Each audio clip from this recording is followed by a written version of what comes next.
Good evening, everyone.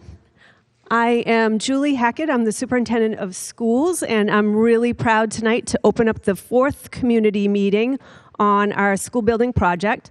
I have special guests with me. We'll introduce them in just a moment, but before I do, I want to introduce our school building committee members. Can you raise your hand if you are an SBC member? And there are many of you in the back and some watching in virtual land too, so we're thankful for all of our team members' hard work. It's been a really great group. We also have with us some select board members and some school committee members. Can you give a wave? Thank you all for being here. And we have even more important people, if you can believe it, here with us tonight. We have our Student School Building Committee. So the Student School Building Committee is a group that I get to work with about once or twice a month. And every time I work with them, I wonder why I'm getting paid. And then when I don't work with them, I know why I'm getting paid. They are the best part of the job. They make every day really wonderful. And they're going to share with you some of the experiences we've been having lately related to the school building project. I'm going to have them come up on the stage, if you can. And our high school principal and our associate principal are going to come up too. And we're going to share some slides with you.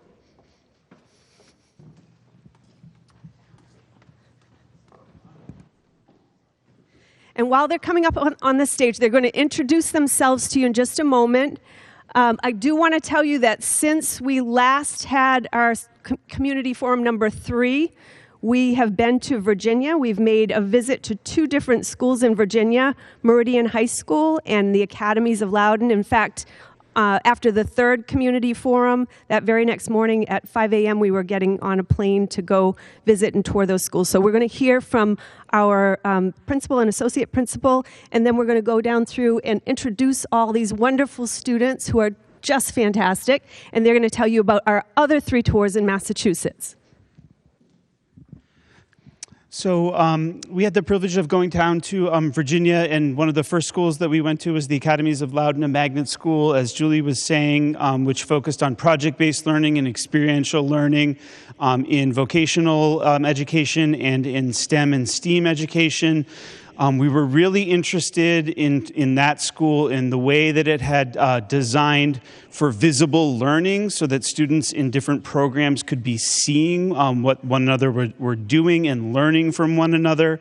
And we also had some insight into ways in which flexible spaces around the school could be used for sort of the more informal learning, the learning that can be happening when you're walking through the hallway and you see somebody and you have that idea that you want to talk about, and how that generates a sort of an experience that's a little bit more impromptu, but that is just as valuable to learning and education, and really gave us a lot of ideas for how we might build similar spaces at a new Lexington High School for creation and for more creative types of learning.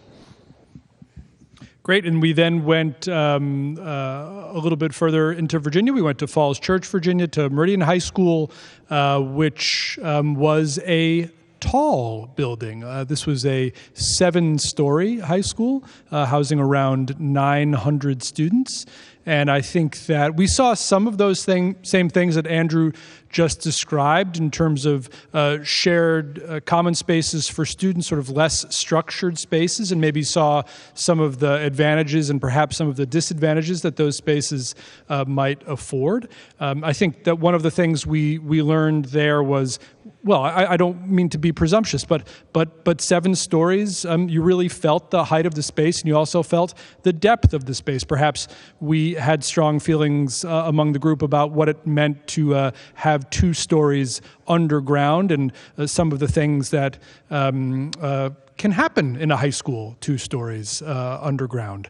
And so that was as much about seeing things that we loved and admired about the school, and also some things that allowed us to question where we want to move next as we make our coming choices.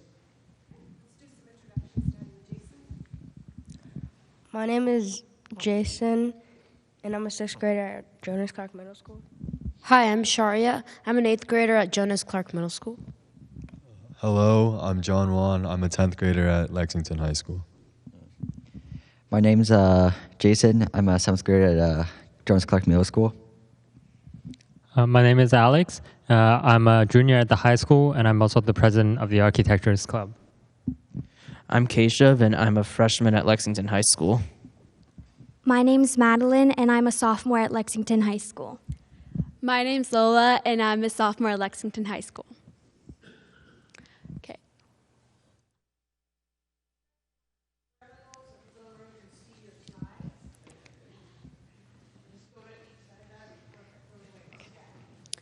Could we go to the first slide? Perfect. So hello, everyone. Welcome. Today, as you can tell, we're the Student School Building Committee. And today, we're kind of going to tell you guys what we've been up to, what we've done during the past days, what we're going to do in the future, and to answer any questions you guys might have about the building.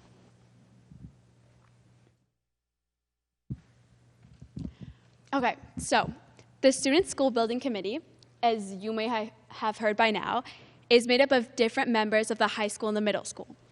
We take really into account and importance the different ages so we could get different feedback on people and how they would expect or like the school to be in future years. This club there's a lot of great people. There's a lot of people that have been in the visioning committee, or for example, we have the president of the architecture club here. So yeah. One of the main things that the Student School Building Committee has done is that we visited 3 new high schools around Massachusetts to see what aspects of the schools we maybe did or didn't like to take into consideration when thinking about the new LHS. And those schools were Somerville, Arlington, and Waltham High School. So on our visiting day, we weren't really full of hope. We got to school, we were all ready, we got onto the bus, and it broke down. So we had to walk all the way back. We got into another bus, and we ended up going there. Unfortunately, we had to cut our visits by half. However, we did get great insight on every single school and what elements and aspects we would like to add to our own school.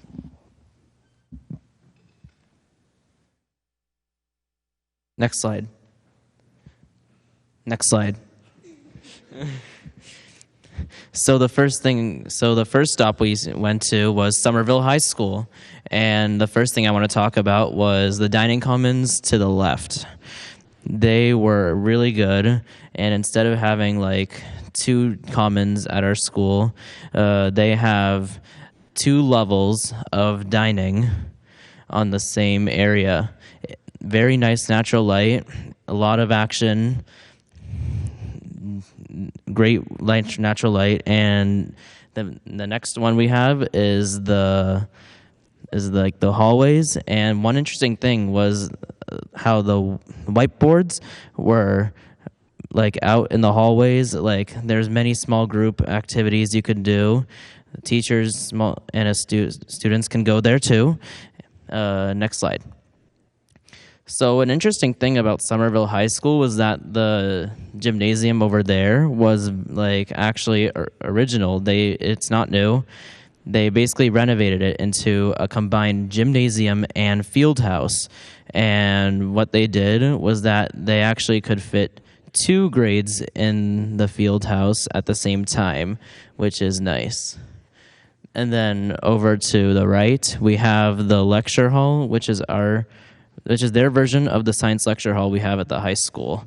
And they have 100 seats, which is good enough for small group work and like small presentations.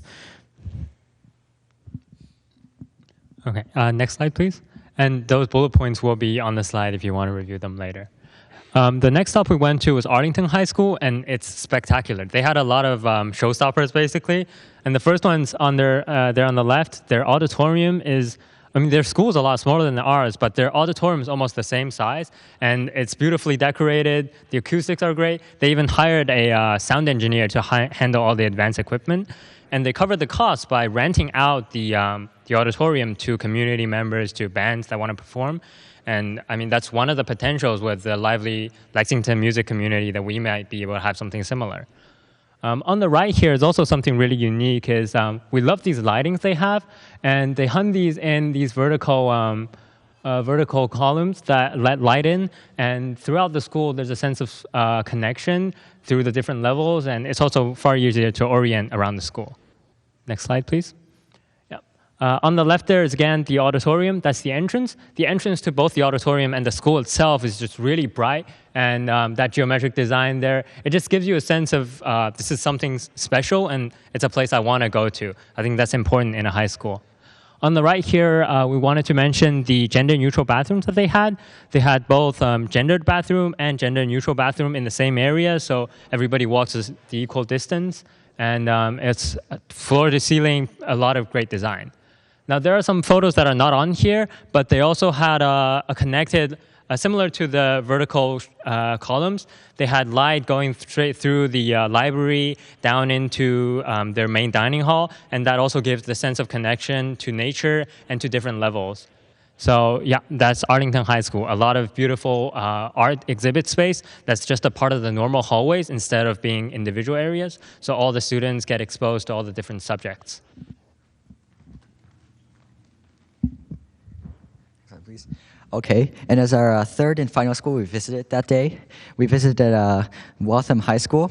Unfortunately, this place was still under construction by the time we visited it, so we couldn't see the full art, but we already were beginning to see some very intricately done and artistic designs, such as that auditorium ceiling, dining hall ceiling up there. It's like specially designed to allow light to shine into the room everywhere, allowing the sunlight to boost morale. And you can see on the right, there's a picture of a bunch of tiles. Those tiles have intricate designs which give a unique feeling and some diversity. Adding on to the already amazing Waltham High School, they decided to add some old parts of their old building to the new renovation, so it would call back to their old school, giving them some nostalgia and some other feelings. We noticed that they did this in all the other schools too that we visited, both Somerville and Arlington. Both had a little piece of their old school, so that they felt a little connected. Another thing is they decided to keep the learning space all open with like clear classrooms, like a couple clear classrooms in between the hallways, so everyone felt open to learning and stuff like that. Next slide, please. So what's next for us, the SSBC? So far you learned about how the SSBC visited many schools, but also we've been doing other research about the people who will be building our high school for future generations. So there's basically two sets, the OPM, who are Dora and Whittier, and they're basically responsible for the whole project. And we also have SMMA, who are architects, and we've spoken with both of these groups on how they build our new high school, and we'll also be able to get a job shadowing opportunity with some of them, so we'll be able to experience the roles that they do in their day-to-day life, and that'll give us more of an insight on what we can do to help with our new high school. And yeah. So I want to thank the members of the Student School Building Committee for coming to speak this evening, and look forward to future presentations from you and your input. It's really helpful when we go on these tours to be able to just lean in and ask you what you're seeing, what you think. Your experience of this is really valuable. So maybe a little round of applause for our students, our LPS students.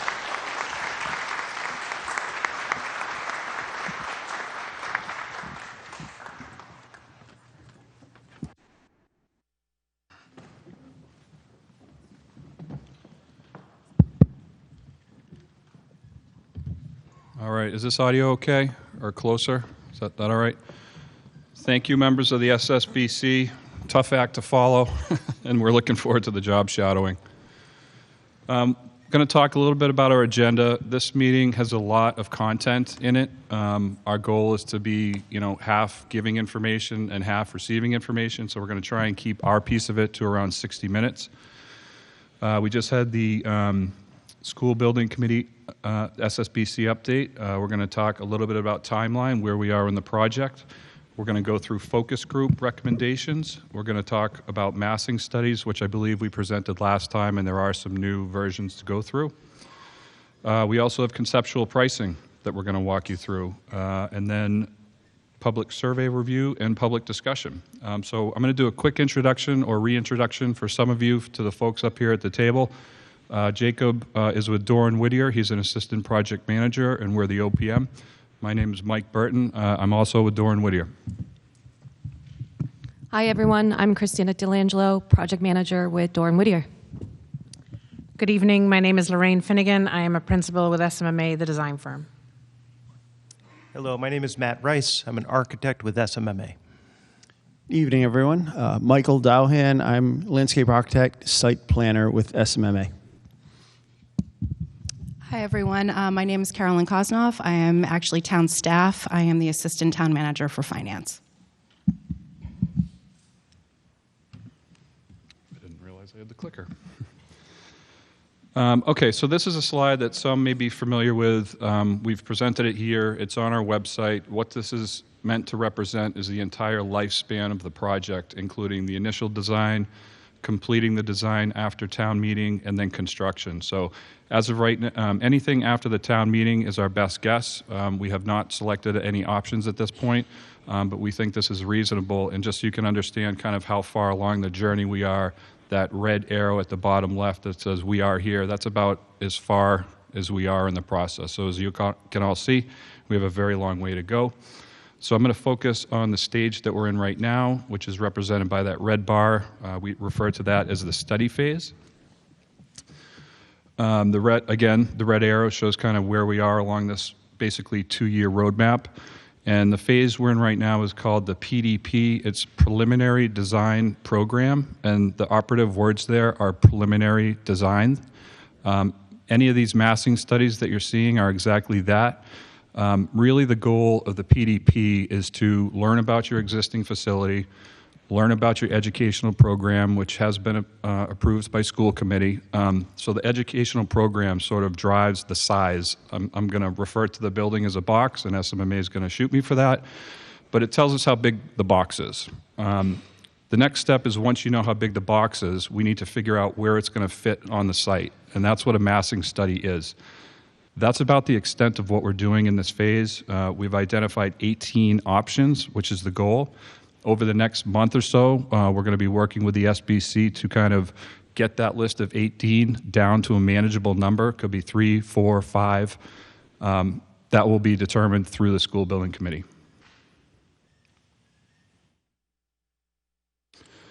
This is a new slide. Since we're talking about numbers tonight, I want people to understand how many times we're going to be presenting numbers to you. So again, the red arrow at the bottom shows where we are. The vertical red line, that's the town meeting and debt exclusion that will happen in the fall of '25. The reason I'm showing that is because the 3 estimates to the left, which I'll explain in a minute, those are all before we go to the MSBA and make our deal with them on scope, schedule, and timeline. So first time we look at it, it's April. Well, it was presented in April. It's May now, and these are conceptual cost estimates or conceptual cost comparisons. The purpose of these costs is to really compare against the different options. And I have a disclaimer about all the pricing and all that I'll go through, but they are exactly that. They're conceptual costs. So at the end of PSR, Preferred Schematic Report, which is our next phase, and our task there will be to basically get, if we have 3, 4, or 5, down to 1. That'll be November. We'll be doing the estimating, and that I can actually call an estimate because we actually have given the estimators more. A full complete estimate is basically a full set of hundreds of documents. What the estimators had for the conceptual cost was basically massing diagrams and a narrative. So the PSR, much more zeroed in on those 3, 4, or 5 options. And then after you pick the one option, the numbers that we see in August of '25, that's based off of schematic design drawings. That is a very important estimate because, as I said, that's when we go to the MSBA to basically set our grant amount. Once a grant amount is set, it cannot go up or down. So that, again, that's probably the most critical estimate of the project. And as we're advancing, the accuracy of these estimates gets tighter and tighter and tighter. Once we get through, hopefully get through a successful town vote and a project funding agreement with the MSBA, this is their business. They're contributing money to the project. We estimate somewhere in the magnitude of $100 million, so they're very concerned about the bottom line. So they require us to continue to look at the drawings as they're developed.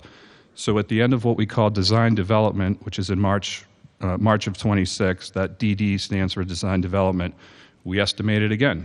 We've already locked in our scope, schedule, and cost, so the MSBA wants to make sure that the drawings, as they progress, are staying on track.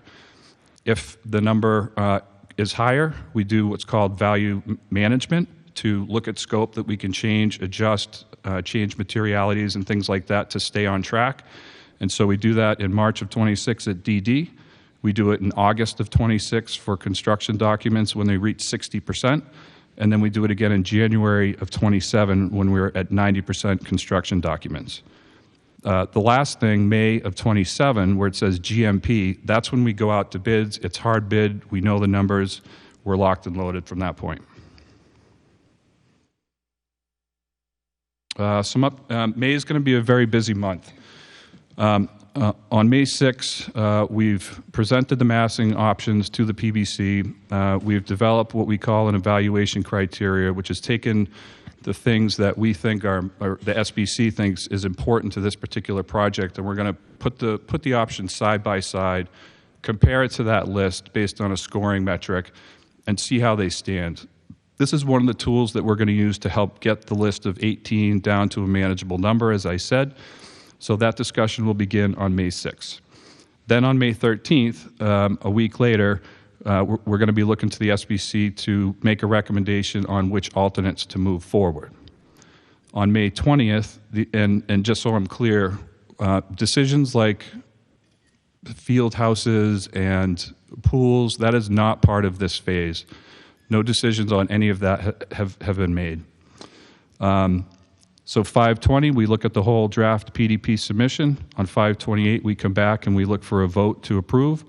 And then on June 4th, we submit to the MSBA.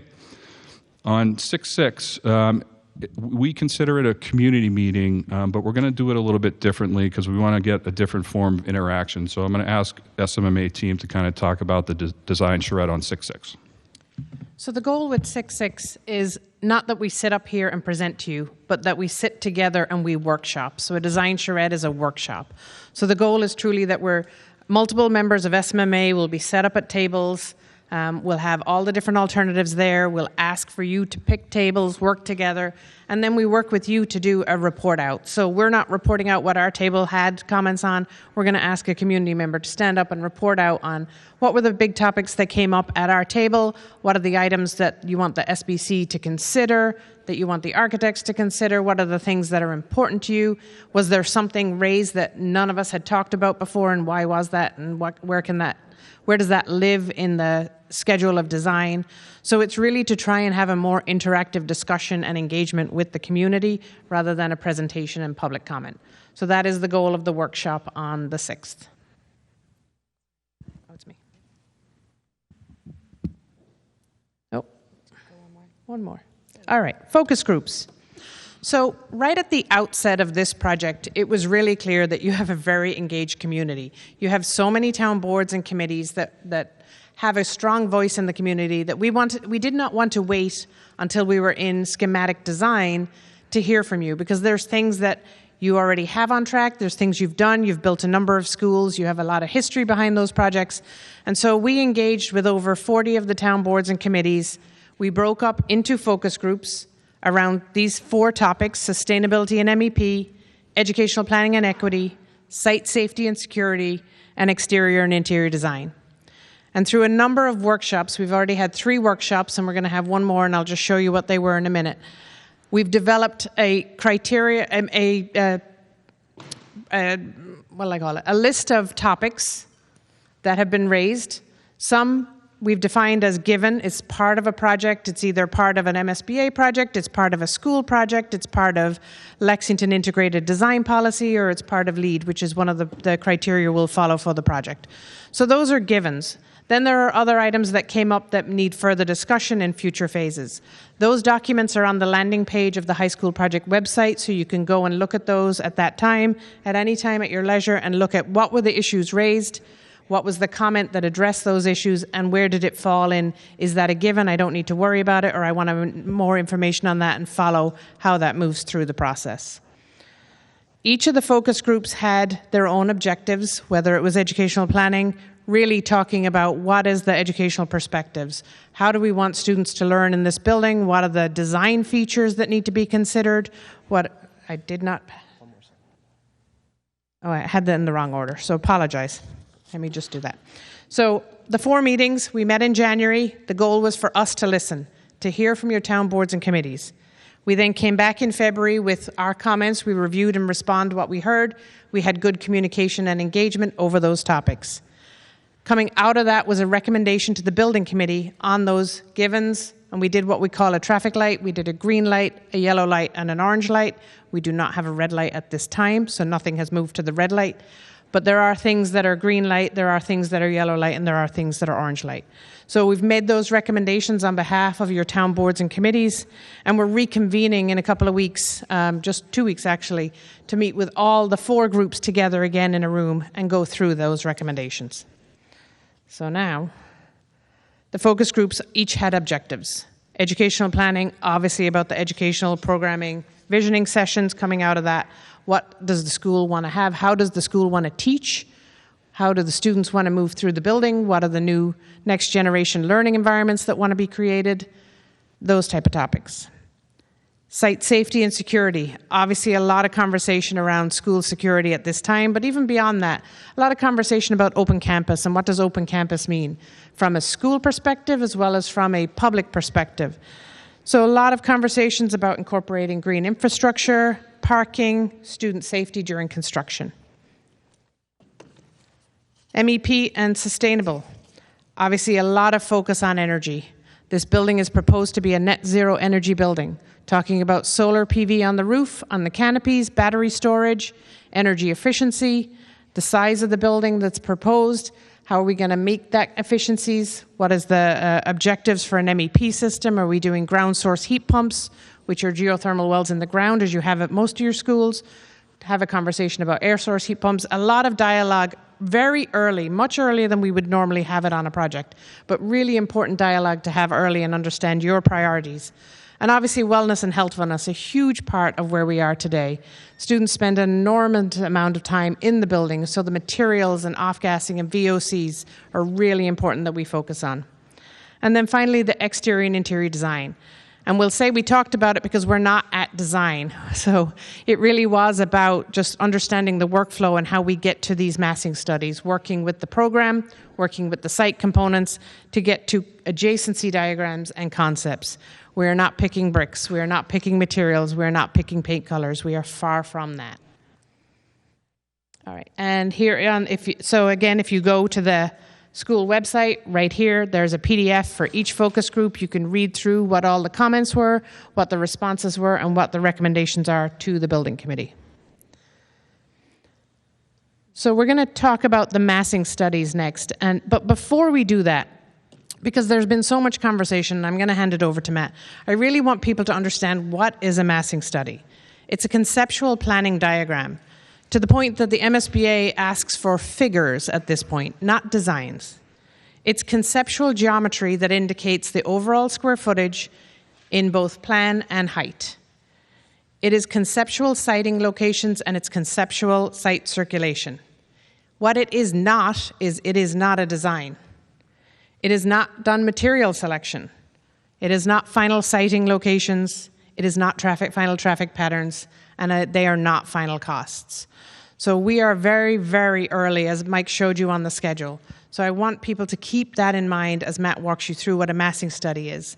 These are not designs for the project. These are conceptual diagrams that represent scale, the size of a building, the placement of a building. All right, so Matt, I'll turn it over to you. All right. So we're going to be going through a lot of information in terms that we have 18 different options to run through very quickly with you in terms of showing where we are. But important to think about the fact that the last time we came before you, we actually had 7 options.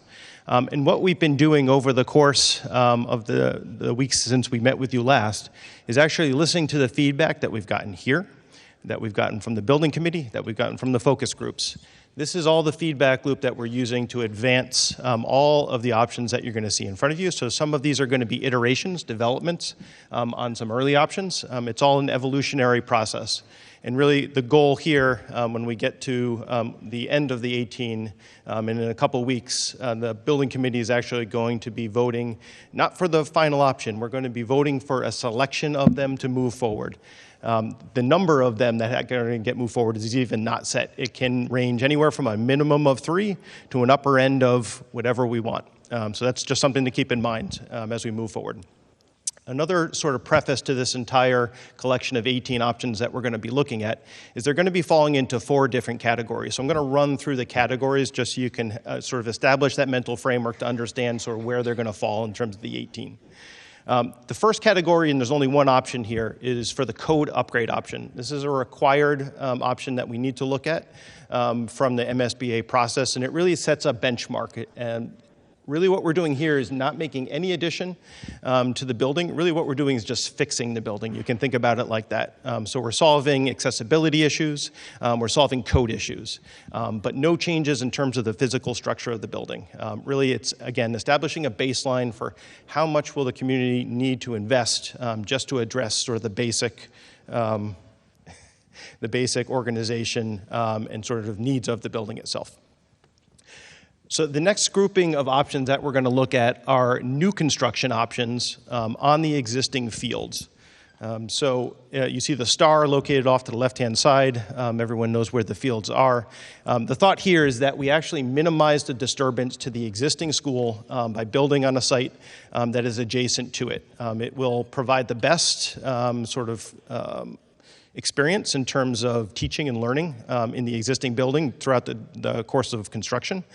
Of course, it comes at a cost in terms of the use of those fields. So that's sort of the primary consideration that needs to be understood there. Also the fact that where the fields are located is actually on Article 97 land. So there's a legislative process that is involved in terms of building there, and so that has to be taken into consideration with all of those options. I'll get it down one time. We then have a set of options that are also new construction, so brand new building, but we're actually going to be building on top of the existing high school footprint, which is a tricky thing to do because we know that teachers and students need to be in the building at the same time. So really the trick here is to do this in a safe, organized manner. It will attenuate the duration of construction that we have because we have to do it in phases. We have to build some new construction. We have to move people into that new construction, and then we can tear down a piece and we can build another piece, and eventually we get a new building at the end of it. So new construction phase in place is an option. There's some options here also that don't require us to actually go down the Article 97 permitting path, which is a really big benefit. But here again, there's a compromise that it comes at the impact on education. It will be very disruptive to be in that building while we're building right next door to it. It can be done though, and it can be done safely. The Somerville High School project that the Student School Building Committee presented to you that we visited was a wonderful example of that. Extremely complicated, but at the end of the day, a really wonderful building. And then lastly, we're going to be looking at some options that are addition renovations also in place. So very similar to the new construction on the site of the existing high school. Here we'll actually be salvaging pieces of the existing building and we'll be incorporating them into the new building. So there will be new addition, there'll be renovation as well. So the main benefit here versus the new construction, if we're thinking about embodied carbon, if we're also thinking about just the cultural importance of pieces of that existing building, we have the ability to maintain those and figure out a way of building around them, incorporating them into the new building as we go forward.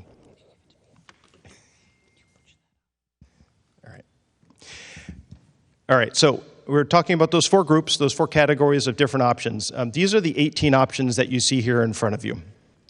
So again, you can see at the top the A, B, C, and then the D, which is the new multi-phase, which we'll go over. Very similar in terms of phased and placed construction, but we're building a slightly different area and we're tearing down pieces as we go. So it's a phased approach as well. When we came to initially, we had the options that you see in black titles up at the top, so A.1, B.1. We came back and those revised options that we developed a little bit later based on community feedback are listed in red. So the B.3 option, the C.1D, C.5B, and C.6 were later options that got added into the mix. You can see the general breakdown of how they work in terms of the number of floors. There was some variation. Also in terms of where the location is that we'll see in the diagrams as we run through them. So this is just to establish sort of the overall count of what we're going to be doing. Sometimes we've been referring to these as 17 options, but there's really 18 when you count in the code upgrade option, which is one of our necessary options. And let me just take one more moment to say that the small heart icons that you see located along some of the options, SMMA was asked to recommend which options we think offer some potential in terms of moving forward into the next feasibility study phase, the PSR, Preferred Schematic Report phase. So we've indicated the 5 that you see here as recommended options. There is no obligation from the town to accept our recommendations. These are merely our thoughts. We actually welcome feedback and input as to whether or not these are the options that the community wants to see move forward.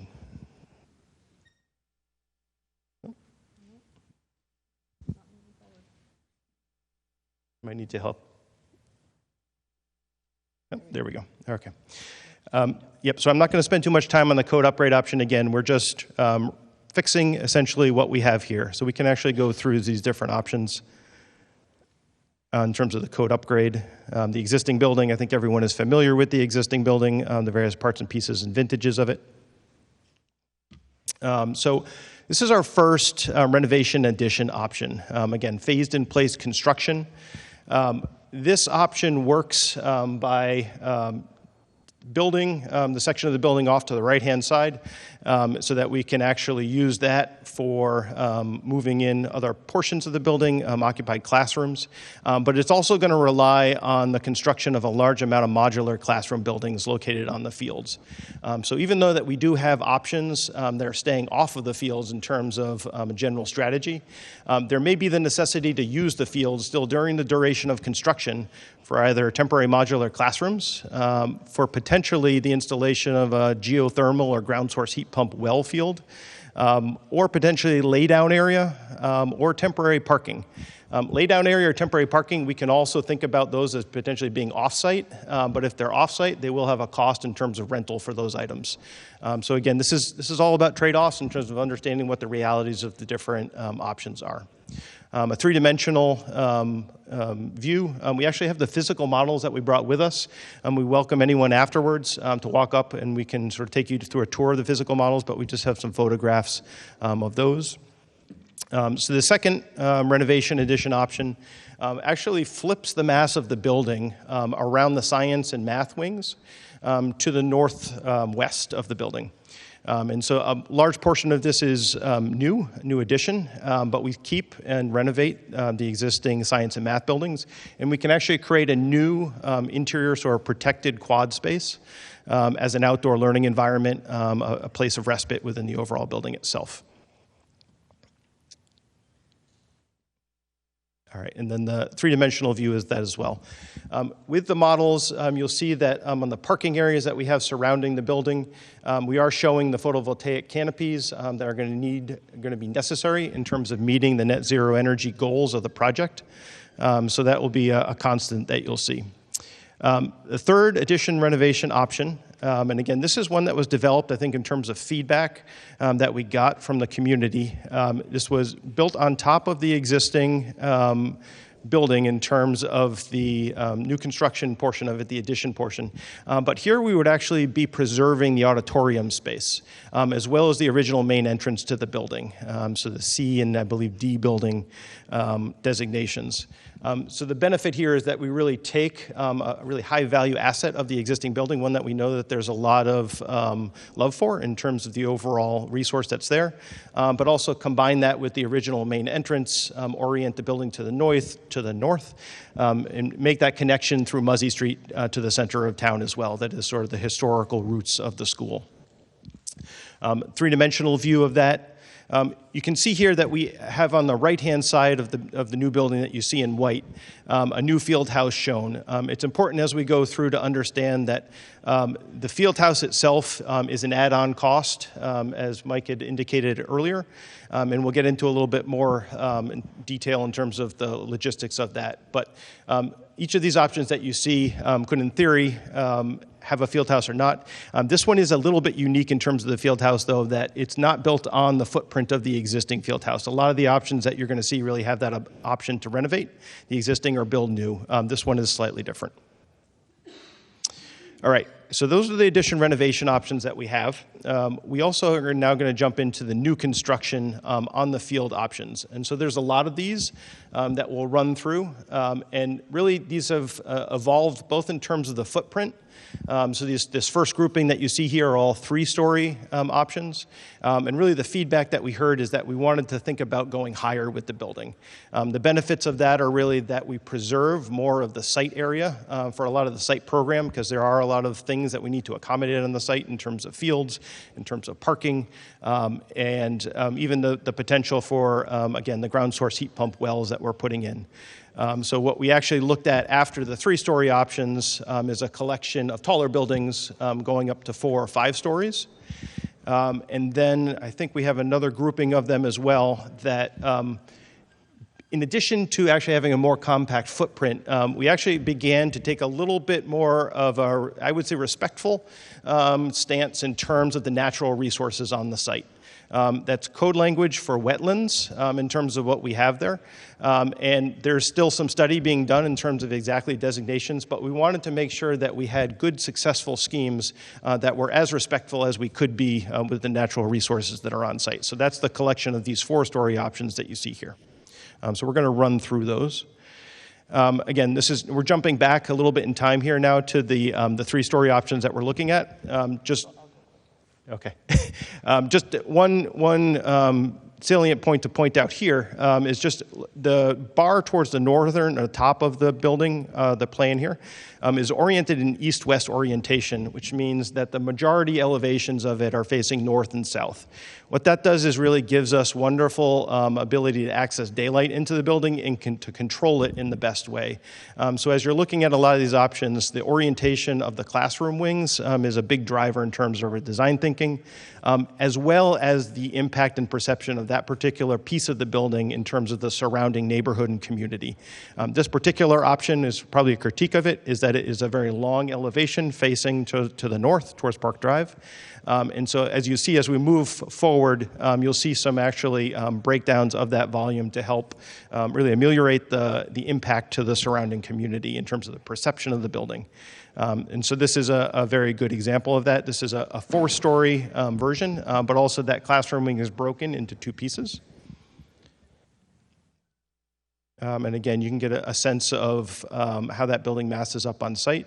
Another benefit of creating wings of the building, as we have in this option and a lot that you'll see, is the opportunity to create outdoor learning environments, as well as welcome plazas for arrival, a sense of main entrance, at every sort of juncture between the pieces of geometry of the building. And so we did have a lot of discussions during our site safety in focus group discussion about sort of what that means in terms of access into those environments. And so that's a detail that we will certainly work on as we move forward in the process. But just know that there are these very interesting outdoor environment opportunities that we have that the building geometry really reveals for us. So we moved ahead also, and this is a 5-story option, really of the same similar geometry. One of the interesting things as we make the building footprint smaller and we go higher, there are certain pieces of the building that actually don't get smaller on the first floor as we go higher. Really, the classrooms are the areas where we can, as we increase the height of the building, that the building gets smaller. It's an incremental reduction. But spaces like the gymnasium, like the cafeteria, these spaces have a footprint that wants to be at the ground floor. And so there's only some sort of moderate gains benefits that we have in terms as we go higher. And so the 5 stories seems like it may actually even been a little bit much in terms of going that height. I know from the visits to the buildings that were made, certainly the 7-story building was far too much. So it's trying to find that right balance is part of our hunt at this point in the process. So the C.1D option is one of the ones that we are recommending. This has a nice benefit or nice balance of being a 4-story building, having a nice outdoor main entrance plaza, as well as sort of the supplementary and surrounding areas. It is also one of the options that is, again, more respectful of the natural resources that we have on site. And you have a 3-dimensional view of that from above as well. You can see here how the main entrance, which is off to the left-hand side of the image, really fronts to and opens into the new fields that would be created on the site of the existing building in this particular approach of building on the new fields. So we're going to look at some slightly different sort of hybrid versions, again, of building on the field. This is a 4-story building as it climbs up. The one unique aspect of this option, and again, not limited to this option, the field house pieces are to some degree plug and play in a lot of the options. This is an approach that actually stretches out the existing field house, demolishes it to a large degree, but actually increases the volume, the size of it in terms of trying to get a larger track inside the field house itself, yet work with that footprint. And you get, again, a 3-dimensional view of that from above, looking from Worthing Road over. This collection of options that you see, the C4.B and some of the others, rather than working with bars of classrooms, which is important to note is not just a single-loaded corridor that has 2 classrooms on either side, because that does not align with the next generation types of learning spaces that we're looking to create. What we've been looking at in terms of the bar schemes actually have some very wide bars. This approach actually works in a slightly different way. It uses pods or houses of classroom space that are organized around very active learning environments, hands-on learning environments, maker spaces, for instance, and builds those up around here, a central outdoor space. So again, an outdoor quad that's protected, tries to capture some of the benefits of the existing quad in a more safe and secure manner. And again, 3-dimensional view of that. Commonality here, again, fields being built on the site of the existing high school. A slightly different take here in terms of what we're in with those pods and houses. We're referring to this as an academic village, just because the grouping of those spaces really is more akin to a town or a small village. This is, again, one of those options, though, that is, again, more respectful of natural resources, so we're staying away from potential wetland areas as well as known wetland areas. Again, 3-dimensional view of how that works out. So there's a lot of commonalities, as you're seeing, in terms of this strain of thinking, in terms as we're building on the new fields. The C5A option, again, looks to, built on new fields, looks to connect to the existing field house, new fields built on the site of the existing. The difference here, and you may be asking yourself, well, why do we have all these that are very similar in terms of sort of their location? The massing is different here in terms of how they're put together, and I was talking earlier about those spaces in between on the outside of the building. This actually has a much higher volume of those, and they're a smaller scale.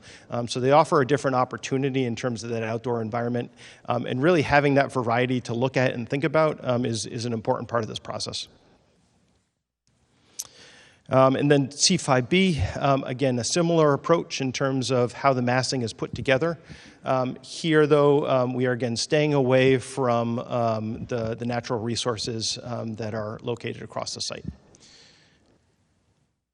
And we can probably keep going through there. Okay, so a different collection of options. So C.6 is our first new construction phased in place option. So again, we're replacing the footprint of the existing building with the new building more or less on top of it. In this scenario, it is shifted a little bit further to the south towards Worthing. But again, the approach here is that we're going to be building some amount of new construction. It's that sort of bar, curved bar that you see towards the bottom of the plan. That would be built outside of the footprint of the existing building. And then we have the ability to move people in and then start taking apart and putting back together the rest of the building and eventually replacing the entirety of it. In this particular scenario, some of the existing buildings, the math and science and world language building to the north, they would potentially remain in operation during the course of construction. We are accounting for some amount of modular classrooms as part of this, yet we're hoping we can find a way to also do it without modular classrooms, because avoiding that particular cost and that disruption is something that we're going to work very hard at, but we're trying to make sure that we have costs for it covered if we end up needing them. Here, again, it's a new construction phased in place option in terms of D.1. Just for size reference purposes, this is the one option that we're showing with the much larger field house option. This is a 72,000 square foot building, and it accommodates a 200-meter track. We know we heard a lot of feedback in terms of the field house at the last meeting, and so this is something that is akin to the New Balance facility, akin to the Reggie Lewis Center in terms of the track facility that it represents, so you can get a sense of the size and scale of it. If you want to walk over to the models, we actually have a little existing field house that you can put next to the 72,000 square foot field house and really see what that size difference feels like. And again, this is an academic village model, so individual pods or houses that are organized around a central outdoor space, a courtyard, as well as the more community-facing pieces, the auditorium, the gymnasium, the cafeteria. All right, we're going to talk conceptual pricing. There we go. So this is a note that comes from the estimators on every estimate that we receive, and it's important for people to know. The costs in the PDP options are intended to be an analysis of the relative cost between the options and not a prediction of actual final costs. As we've talked about, there's a lot of key decisions to make: site, geotechnical, staying away or replacing the wetlands, structural, MEP systems, and somebody asked a question online. MEP stands for mechanical, electrical, and plumbing. So if I talk in acronyms, I apologize. Please feel free to ask. So because of that, the costs are going to vary. A lot of decisions left to make in the next 2-3 years, so it's important for people to understand that. So the costs outlined in the presentation tonight should not represent the final construction budget, and the estimators say that the degree of accuracy at this point, this far, that small red bar that I showed you, we're at plus or minus 10%. So we, based on the focus group recommendations, Matt talked about the givens, the things that we are assuming that are in the project, and it's important for people to understand some of these things. So building resiliency is going to be level 2 for the field house and gym. What that means is that's a shelter. Level 3 for the remainder of the building. LEED Gold minimum is assumed. Zero net energy is assumed. PV, photovoltaic is included. Battery storage is included. We've assumed 450 spots at this point. Not to say that that's the right number. That's the current number, and that's another decision we need to make. We have EV chargers at 18 spots, and the remaining 50% are EV ready, which means infrastructure's in place. We have assumed a geothermal well system, 560 bores at 5 feet deep.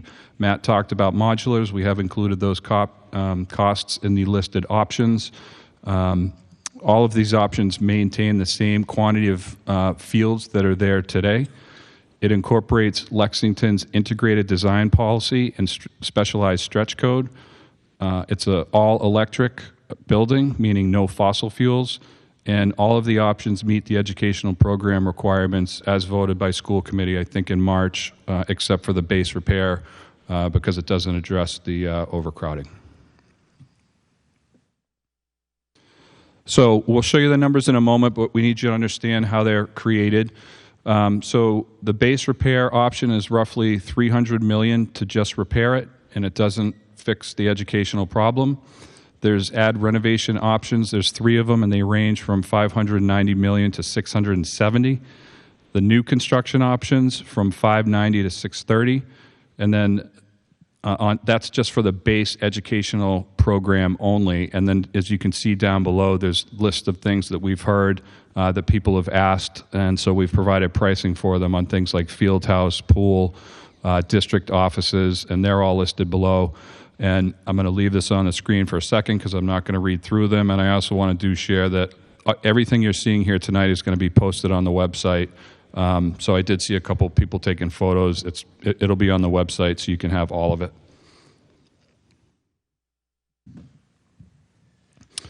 So the way we price it, as I said, there's multiple options. And so as you can see, there's scope A through I.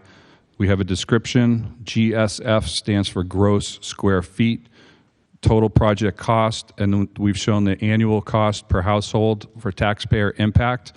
I'm going to let Carolyn do the talking on that, but those are the numbers that she'll explain to you in a moment. So what we do is we start with the ED program only. So just to address what the ED program requires is 440,000 square feet. The average of those options is 600 million. 601. And the way this works is these are all additive. So if you take the ED program, which is option A, and then you add an 18,000 square foot gym and a renovated field house, the number goes up. If you add central office, the number goes up. The central office is added to A. So it's complex. I'm going to leave this on the screen for a moment just so people understand the more we add, the more the number goes up. And consequently, the MSBA reimbursement goes down because they do not reimburse on a field house. They do not reimburse on a pool. So these are some big decisions that need to be made. So, I'm sorry. Yep, Carolyn. Here's your slide. Okay, thank you. Thank you. So this is just something that the town staff has put together to sort of show theoretically, and I want to repeat the disclaimer that was already said about the cost estimates. This is really just to show the relative change in the costs as the scope changes. I will walk through the sheet quickly, but the scopes that you see across the top, scope A through I, are the options. The total numbers there tied to the scope options that were presented by the project team. So the total project cost, which you see in the first sort of top section, shows what the cost is less MSBA reimbursement, or the portion that is the grant. As you can see, as the project cost increases, the MSBA does not.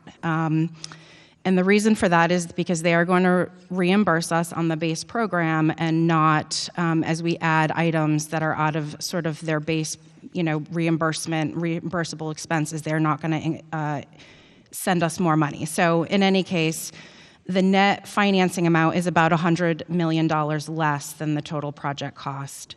All of these options are done at assuming a 30-year bond at level payment, which is similar structure to how your mortgage works. The interest rate that we're assuming is 4%. And so given those calculations, what we've done is, estimate what a cost to the taxpayer of a median household would be. And at the sort of bottom section, or about 3/4 of the way down the page, you see that the single-family household median value for this current fiscal year, which is 24, is $1,354,000. And our residential tax rate is currently $12.25 per thousand. So for a household that had that median household value, your tax bill, including your CPA surcharge, would have been $17,047.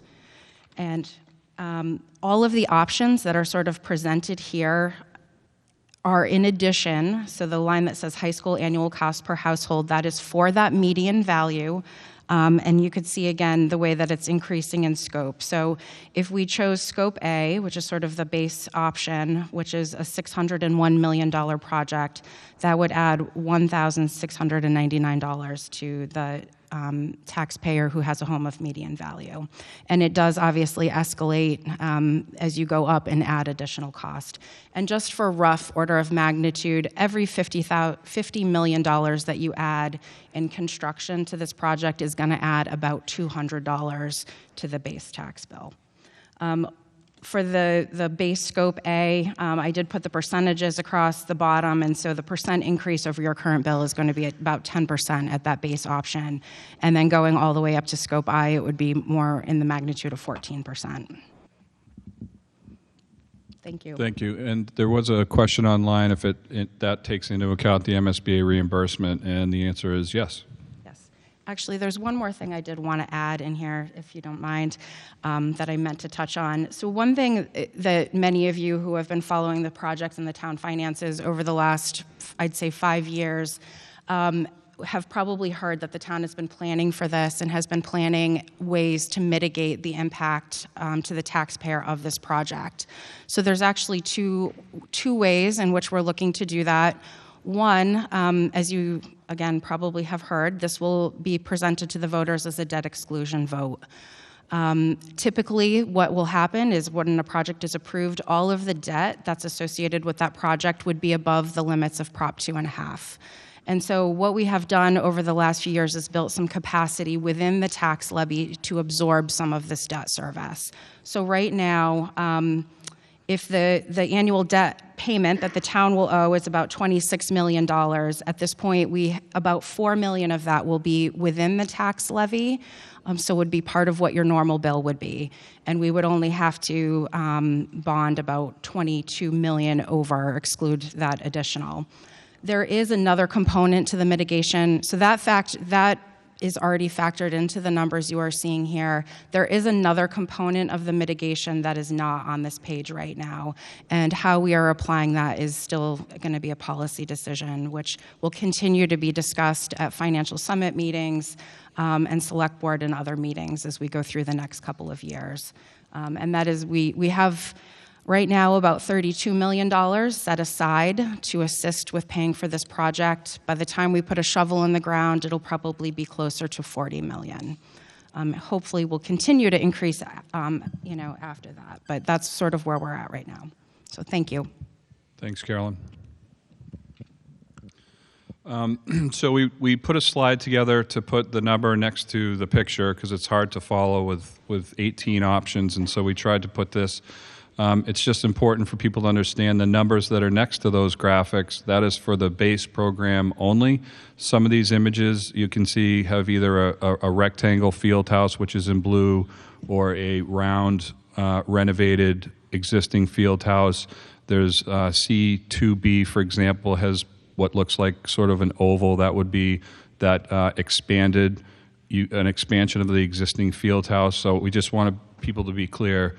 The money is representative of basically the pink, the building. So we just thought that was important for people to know. Can I just clarify that? Yep.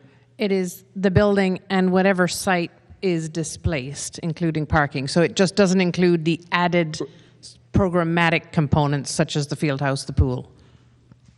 Thank you. Good clarification. I seem to have gone back a few too many. Okay, public survey. I'm going to let Christina take that. Thank you. So we understand that the high school project will be one of the most monumental decisions the community will face. Within that comes many other important decisions, which leads to the goal in choosing your project. Here tonight we have many people in the room, we have many people online, and we want to hear from everyone in the community on their thoughts and ideas regarding the project.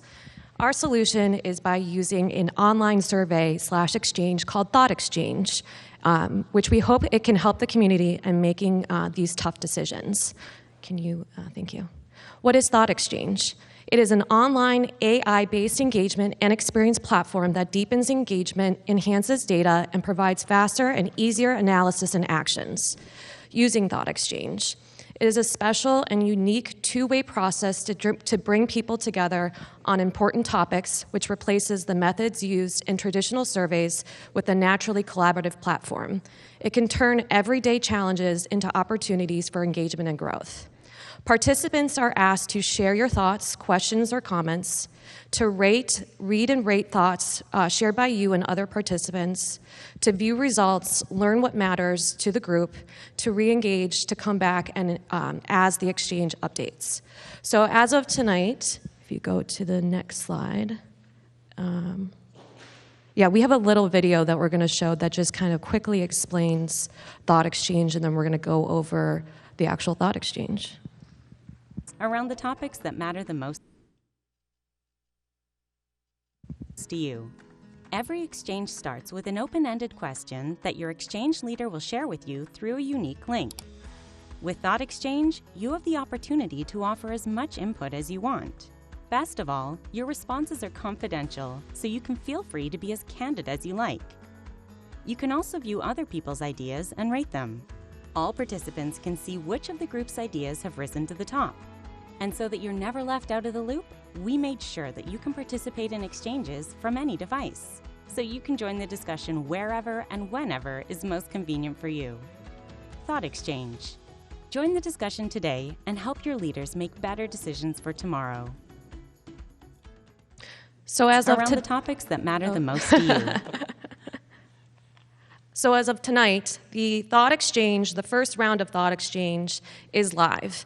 Around the room, I did leave out some papers of the QR code and the link, and then there is a link and QR code on the screen if you want to scan that. It's open right now.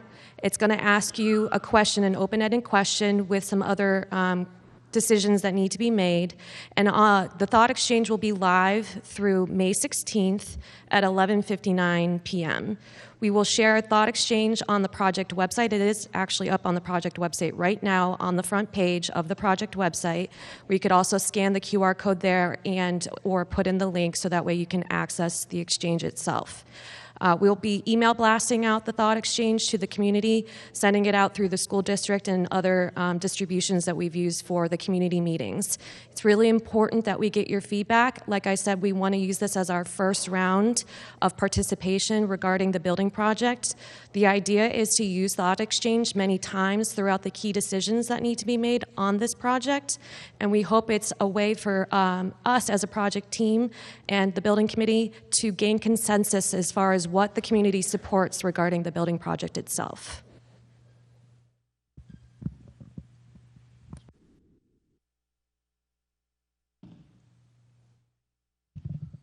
Okay, so that we went a little bit long, but not too far. So this is the public discussion. Can you go one more, please? So typical rules, please state your name, your address when you get up to the microphone. We have 140 so people online, so I believe we are going to have a lot of questions, so we do hope that you do respect the 2 minutes. We want to hear from people as much as possible. If you are remote, please raise your hand. And if I may, just on March 18th, we had about 80% of the room advocate for a field house. And so we did hear at the previous community meeting, And so we did hear you, and we had a detailed presentation with the building committee on the 18th. We've captured pricing for that. So we just hope that we're hopeful that we can have some other commentary tonight. It's not that we don't want to hear the advocacy for the field house, but we just want to make sure that we get other voices as well in the room or online. Thank you. You may have to turn that microphone on. It's a switch right at the top. Just give it a couple taps. I think it's on.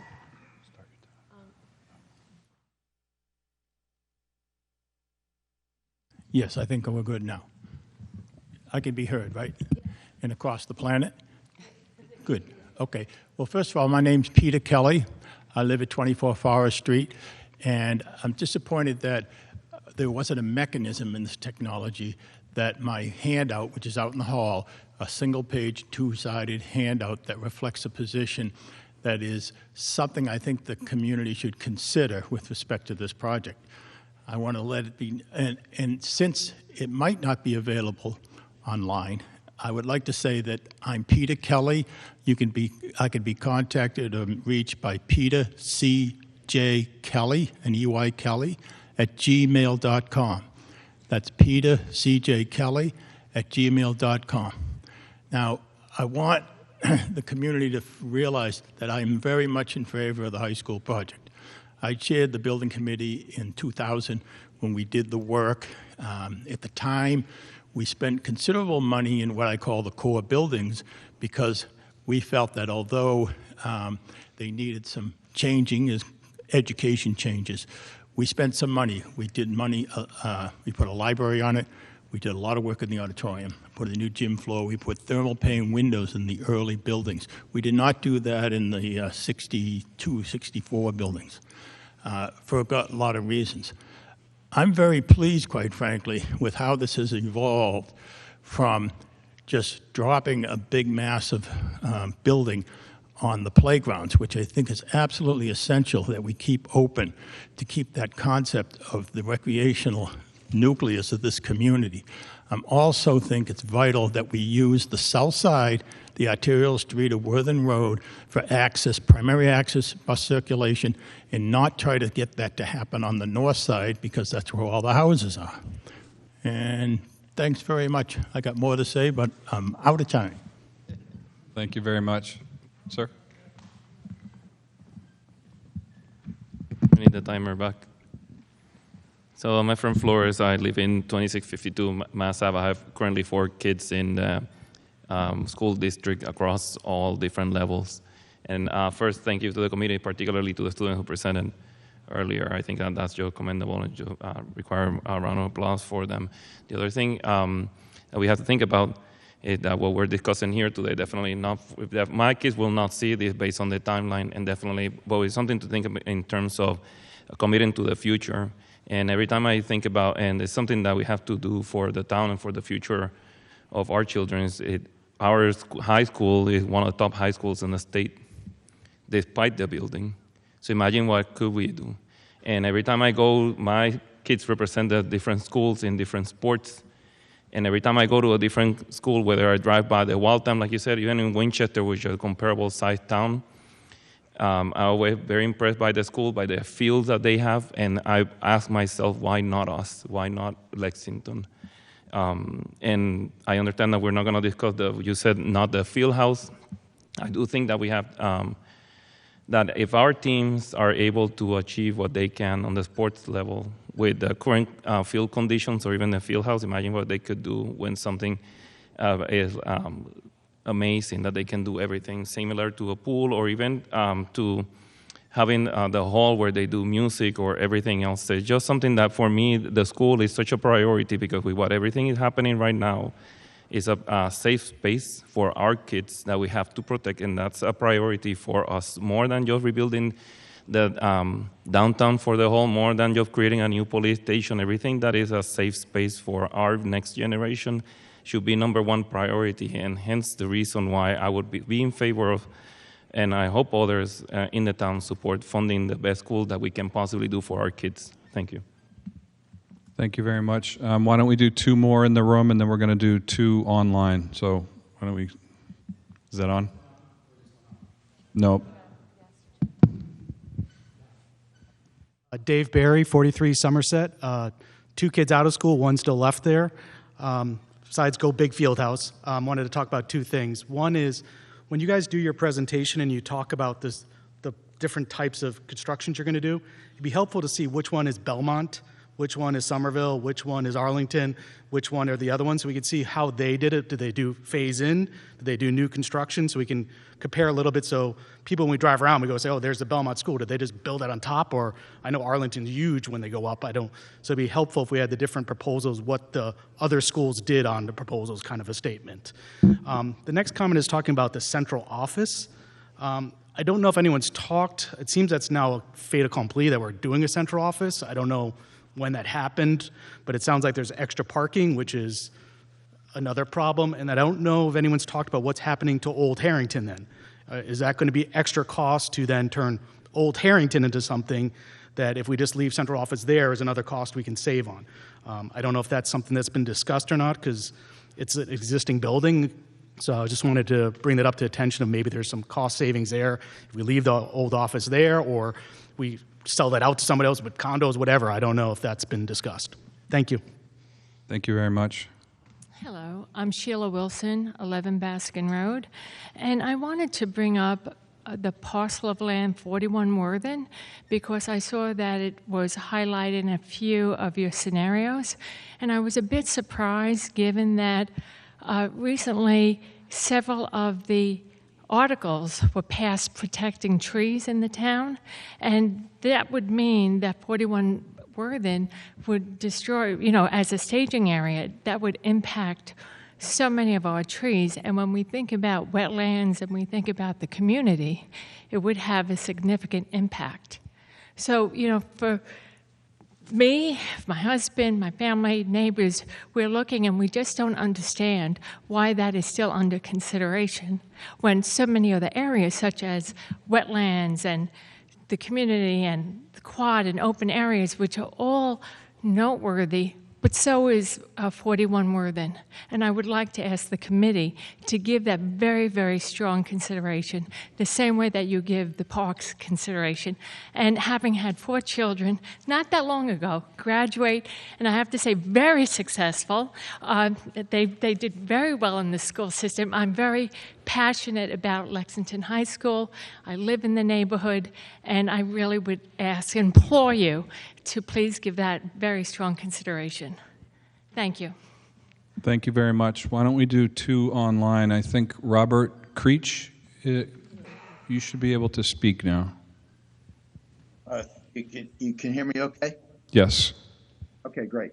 My name is Bob Creech. I'm a member of the Lexington Planning Board, and I've sent a few messages in the Q&A session.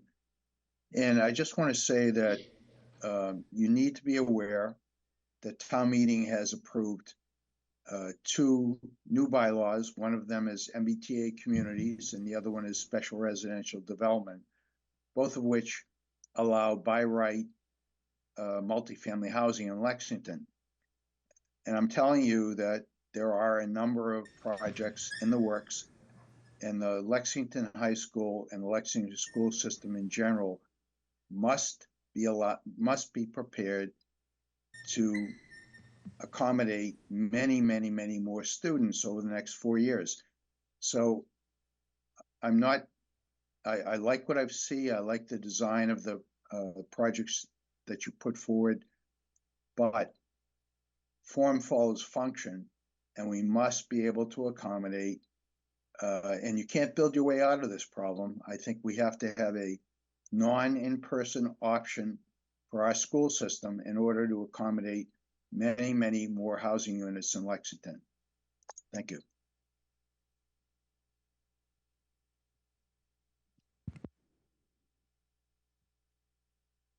Next, we have Frank Schneffel online. Frank, can you go ahead and unmute yourself?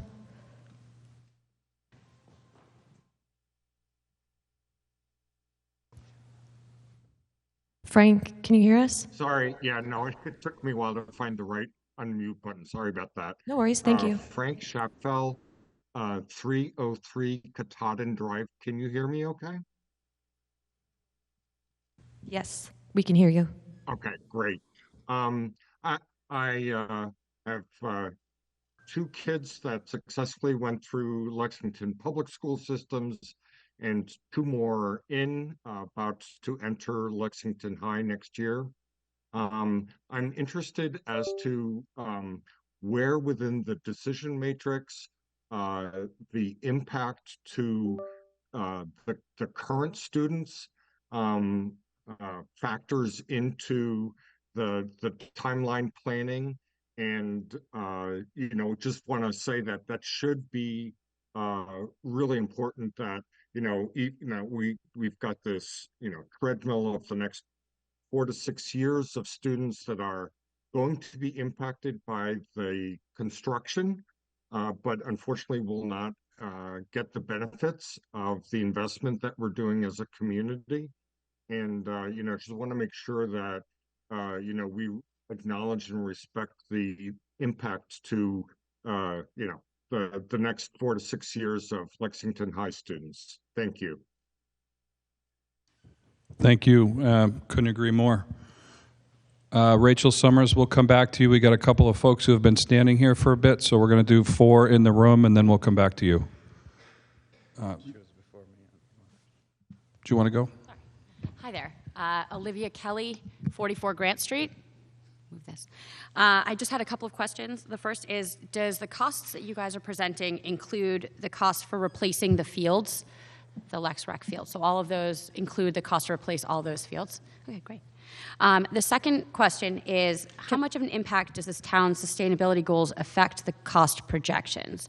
I'm totally down for all of the sustainability goals that we have. However, does that make a difference between a $350 million project and a $600 million project, or something commensurate? We all know this price tag was coming. We all knew it was going to be big. I don't think I knew it was going to be quite this big, but just wondering how much of that is our own making and how much of that we can compromise on. So 2 things. The cost includes any fields that would be displaced by any option. So an option that does not displace fields does not include the cost for repair. So as you saw, the building footprints sit on different areas. If it doesn't impact that field, such as like the football field and track, those are we're not including any repairs to those. So it's an in-kind replacement from both program and outfield, because we know there's more program than just, say, the baseball diamond. With respect to sustainable design, we have started breaking out some of those costs. It is not a $300 million delta. I didn't think that was wishful thinking, but thank you. Good evening. My name is Girish Hanchinamani. I'm from 7 Wyman Road. So I have 3 kids in the Lexington school system right now. Thank you for doing. I think we are here for the same cause. So we are here for the education. We are here for the kids, right? So 2 points. One is, when you guys presented the timeline, that's like 9 years, right? What happened? Look at what happened in 2000, inflation, right? So everything went up by 30%, 40%. Did you guys include what's going to happen in 9 years from all those costs? We include escalation, and so can we plan for a pandemic? No. But what we can do is escalate the project, so we have escalated it based to bid time. Yeah, so I want you guys to seriously consider what are the other things, because 9 years is too long of a time. I think, like kids, we got to ask why, till we get to the bottom of it. I think my kids will not see this, but I still want younger kids to enjoy this, because I think it's very essential for Lexington High School to have this, right? That's number one. And second thing is, I know you guys said not many comments of the field house, but I think it's not just the field house. It's the physical education that kids need. And in the current generation, the kids are not. So what our parents did, what we did, we're not that active. So it's the same thing is going to continue. I think we need to really seriously consider the physical education our kids need. So the field house had 10% enrollment this year, the track and field. Lexington, that's great. I think we should grow that. I think it'll be very important for Lexington to have that in mind when you guys plan it out. Thank you again. It was a great job. Thank you. Can I clarify one thing? So while a project duration may be 9 years, the price is locked in at the GMP. So Mike had shown on the chart that after you get through construction documents, that price is locked in. So the price is locked in long before the 9 years. It's locked in 2027. So that's escalation has been included in the numbers you've seen to take us to the midpoint of construction, because when a bidder bids the job, they're thinking, I'm not putting in those walls for another year, another 2 years, because you got to get the foundations and the steel up. So we've factored that in. And just so everyone is clear, all the base program options include an 18,000 square foot gymnasium, which is what the MSBA reimburses. So the field house is separate and distinct from that 18,000 square feet. The MSBA really does consider, as do we, physical education an important component of the student's life in the day of the school. What the MSBA does not participate in is the after-school activities, which often occur in the field house. So I just want people to understand the base program does include an 18,000 square foot gymnasium, which is 3 full stations. Thank you. Hi, Bob Atkins, 178 Grove Street. I'll respect your wishes and not advocate again for a larger field house. But I do want to poke at the costs a little bit. Your conceptual cost estimate of $80 million, or close to that, I think the number was 79 million, seems very high for a field house, right? At its heart, it's essentially a warehouse, a glorified warehouse, and $1,000 a square foot for that type of structure seems very high. As sort of a second evidence of that, I've got an article here. Williams College right now is building a new field house. Construction's underway to finish in 25. That facility houses a 200-meter track like we want in a larger field house. Total cost of that project is $30 million. So on one hand, it's being done right now for $30 million, and you're estimating $80 million, right? I'm sure you can tell me that the building costs in Williamstown are different than Lexington. I understand that these are conceptual costs with some inaccuracies, but to me, neither of that explains a factor of almost 3x between what's being done right now and what you're estimating. And it does seem like decisions are going to be made about a field house, and it's very difficult to make decisions if there's cost differences that on one hand would suggest a $30 million facility for what is needed, and at the other, $80 million. That's a very different sort of thing. So it seems like if we are going to be making decisions about a field house, we need better cost estimates than what's being done right now.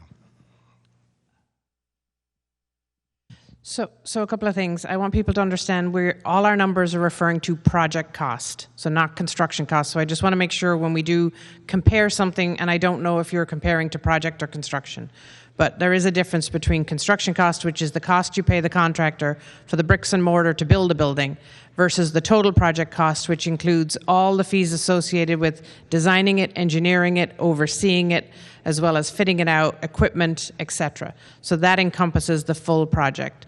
One other thing I just want to point out is we have assumed the same level of sustainable design features, that it would be a geothermal system, it would be net zero, it would have solar on top. So those costs are included as a full package. The MSBA has been very clear that a separate field house needs to have separate utilities brought to it. So it includes all separate utilities brought to it. So it would have its own heating system, its own electrical system. It's not tied off the school.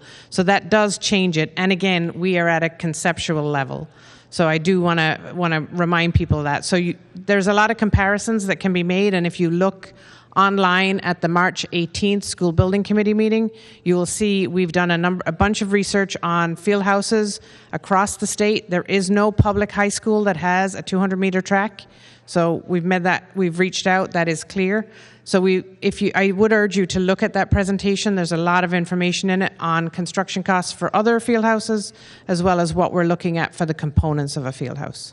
I guess I would urge you also to look at what Williams College is doing, and to consider that there may be a range of options, even at a building size of 70,000 square feet. Sure. that includes a 200-meter. Sure, we'll add it because I think it's important information to add to our slides.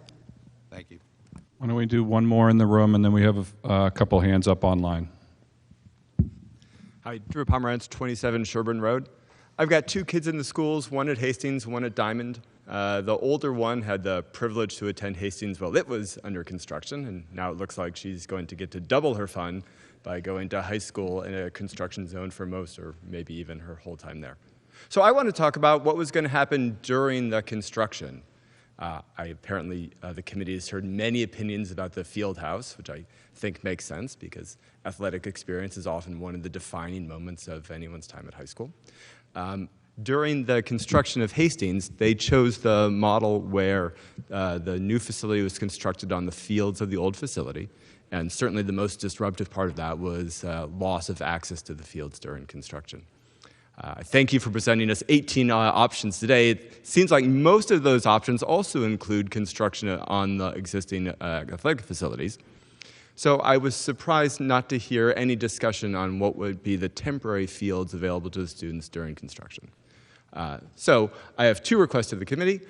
First, please prioritize temporary fields that would be available to students during construction. And second, please prepare some plans for what might be available to the students and present those to the community in a way that would allow the community to provide comment. Thanks. We have Rachel Summers online. Rachel, please unmute yourself and go ahead. Yeah, hi, thank you. And thank you for this presentation. I know I can tell just a ton of work has gone into this, and I'm coming in now.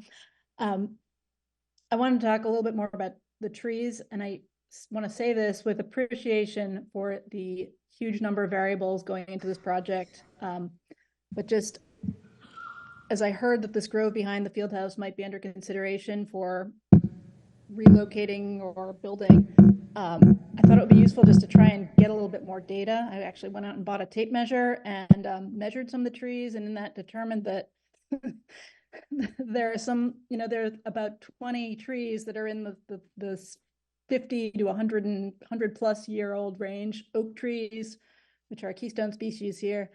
I don't know how to quantify the value of that in any meaningful way, other than to say that we can't replace those in any of our lifetimes. I have a document, I put some notes together. I can share it in the chat. I can share it in the other comment area for just anyone to look at. I just wanted to add that information. And I also, while I have the floor, I wanted to just add a comment about the sustainability concerns and any costs.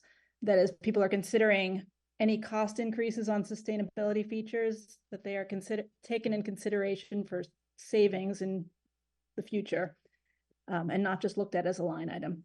That's all. Thank you. Thank you, Rachel.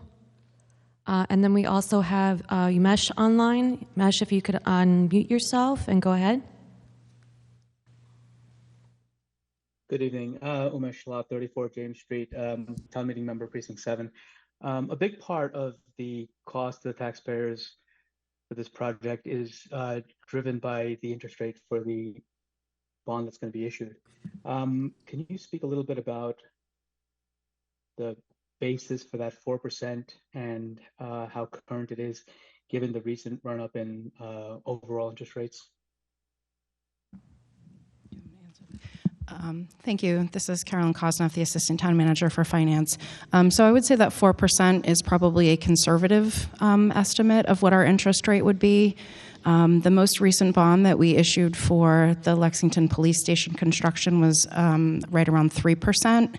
However, when we did the Hastings and Fire Station bonds a few years before that, it was about 3.5%. Those were both the Hastings was in a lower interest rate environment than we're currently in. So it sort of depends on, there's other factors that go into what that would be, including the duration of the bond, how many years it is, the size of it, and other things. And so I would say 4% is probably conservative, but not out of the question. I would note that we do have a AAA bond rating, so that's as good as it gets. There's not really anything that we're going to be able to do to get a more favorable rate than we would already get in the market. Thank you. So thank you. I'm glad to hear that that's a conservative estimate, particularly given the current rate environments. That's all I have. Thank you.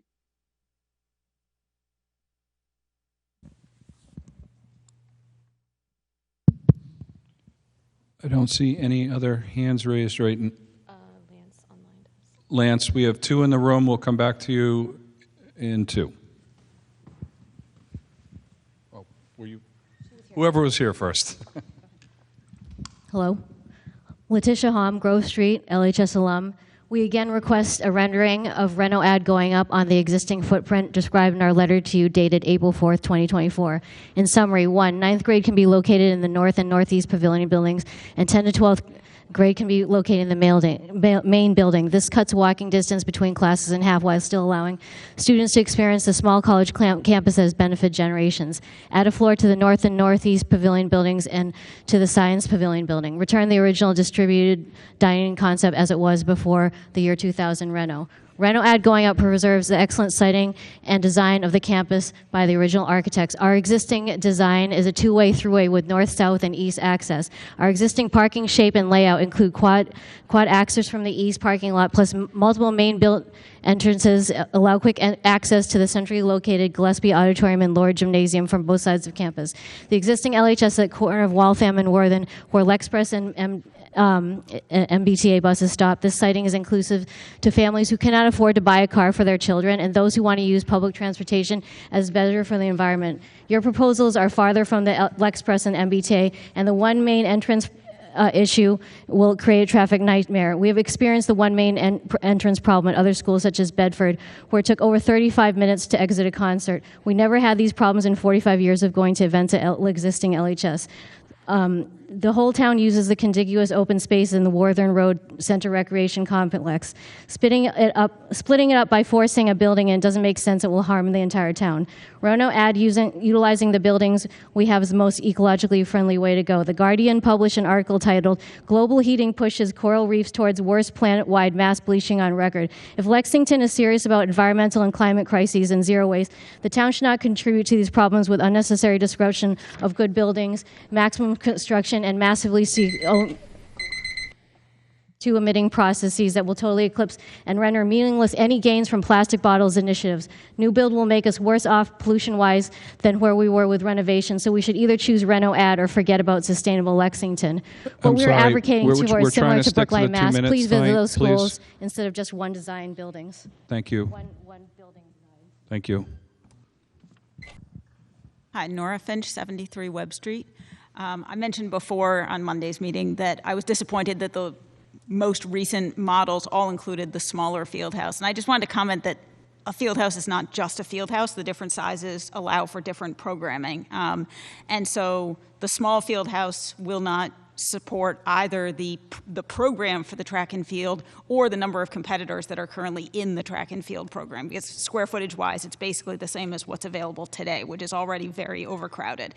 And I think we're talking about creating cafeterias and libraries and science labs and all of these other spaces that are right-sized for the number of kids that are participating in these programs, and I'd like to make sure that the athletic facilities are also right-sized for the number of kids that are participating in those programs. I also think that it's important that we're looking at fiscal responsibility. It's come up kind of in different angles for all of this, and so I was looking at where you talked about having the larger field house, then you talk about having the structured parking, and I'd like to see you consider putting the structured parking under the field house. That's a very, very common thing to do, and I think would be a more cost-effective way to build both of those things. It's less impervious surface on the site. There's many benefits to stacking those two elements. Also, somebody had raised the question of what was happening with the old Harrington and the central offices, and I believe in one of the meetings there was a discussion of the pricing of renovating old Harrington versus building a new building versus moving it, and I think it was raised that central office was going to move down to Bedford Street, I think, as a temporary, and so I'd like to throw out the idea of central offices staying at Bedford Street, too, and make sure we consider that as sort of their permanent home instead of, again, looking at how we're trying to be fiscally responsive, which is not just building the cheapest and easiest thing, but making sure that we're spending money wisely and not spending money time and again to replicate things that we're then destroying to rebuild. Thank you. Sir? Hello, good evening. Can you hear me? Good evening to all. My name is Viram Cohen. I've been living in this town for some 27 years. I reside at 17 Dane Road in Lexington. So COVID had taught us a few things. One of them is the ability of this world to communicate remotely. I'm willing to bet that in 10 years, all school systems will be learned from home, except for sports, music, labs, etc. What kind of considerations have you given to these kind of changes in this world? Because the investment here is huge. I, with 20 years of studying, cannot even write the numbers there. So what kind of considerations have you guys given to that?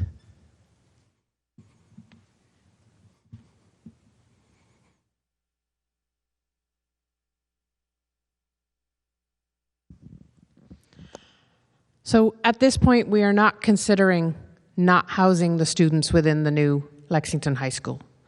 But what people have talked about is expansion. They've talked about multi-unit housing. So as programs continue to evolve, you know, can that building of that size accommodate more students without getting bigger? Will programs develop and change so that there is more remote participation? Most of the schools that you in your neighboring communities that are opening are not assuming that they're going to go back to full remote. They're not. They're not putting in cameras in every classroom so they can do full remote. But the schools are becoming more agile so that you can use multiple spaces in multiple ways. So it probably doesn't exactly address your question. Not at all. Yeah, because we're designing a school for 2,395 students, not designing a school for half of that, where half of them will be remote. I would appreciate if you guys take a real and deep look into that. Thank you. Thank you. My name is Charlie Kelly. I'm from 44 Grant Street. I just have one question. I am going to the high school, but only for 2 years. For the other 2 years that I'm going to be at Lexington High School, where would I be going? Like, I'm not sure. during the construction. So when you grow up, you're going to be one of the students who's going to potentially be in the school for 2 years, and you're asking where you're going to go during the two years that it may be in construction. Yes, because... Okay, so if we're building the school on the athletic fields, you build new and you simply move in one day, right? And usually we try and do moves over summertime. It's very clean. You leave from the old school, you come back in September, and you're now in the new school. So if it's built on the fields, that's how it would work. Some of the other options that we looked at tonight involve building on the existing footprint of where the high school sits now. That's a more complex project. That's a longer project. Sometimes those projects involve modulars, and what that means is it's a temporary outdoor, I'm just going to call it a box, right? It's an outdoor classroom grouped together, and I've had my daughter, same thing as one of the gentlemen who spoke. She was in modulars or in temporary classrooms her whole senior year, and the new school opened as soon as she left. It's more impactful. For staff and students, we understand that. We have several issues here on the site with, Article 97 and wetlands and other things, and so that's what the big question is going to be. That's something that the school building committee is going to help come to a conclusion on. So it's a great question, and it's a huge concern for all of us up here at the table. Thank you. Hi, I'm Maya Slavsky. I'm from 14 Ringe Avenue. I'm a 5th grader in Harrington Elementary School, and I was just wondering about if we have like a center courtyard, what would it include inside of it? Like what would there be, and what activities could happen there, and what could we do there? So I'll start, and then maybe I'll let Mike, who's a landscape architect and probably more knowledgeable about me, chime in. But I think really the sky's the limit in terms of what you can do inside an outdoor classroom environment in a courtyard. There's sort of all the wonderful things that happen in the quad right now, which is just a space for students to meet each other and sort of as you're moving between class, to be outside to get some amount of natural air as you're moving through it. But we can also put classrooms in there. So a class could go outside, interact with it, and in numerous different ways. We put chalkboards, slate chalkboards out in outdoor classrooms these days. When we visited over the one at Somerville High School, we've actually have some hammocks, and we have chaise lounge in there as well. So you can actually enjoy the space in a very different way. And when we walked into that space with the Lexington Student School Building Committee members, all of them immediately hopped into the hammocks. And it's a fun place to be. I think that's the real goal and the real promise of it. It's that it offers a really nice opportunity when you're in school to find something completely different. Do you also think that like maybe people like be eating out there in the summertime? Because I know in Harrington we did that, like especially in COVID years, but we did that just in summer. Will we do that there? It's certainly a wonderful opportunity. I think this is exactly what we want to do. We're not going to tell you what we're going to put inside there. We're actually going to come out and talk to everyone and figure out what are those ideas. So that's a wonderful one, and we'll certainly think about incorporating that in. Thank you. Yes. Excellent question. Good job. We have a couple people that have had their hands up online. I'm just going to give them an opportunity real quick. Lance, please go ahead and unmute yourself. Lance, can you hear us?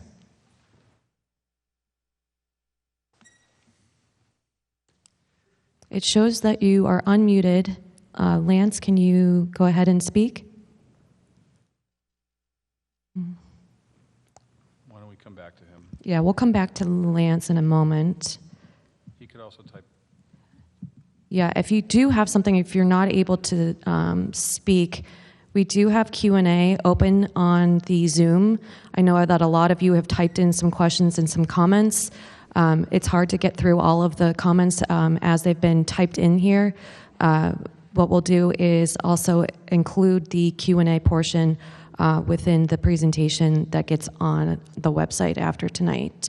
I'm going to go ahead and try one more person. Samara, if you could go ahead and unmute yourself.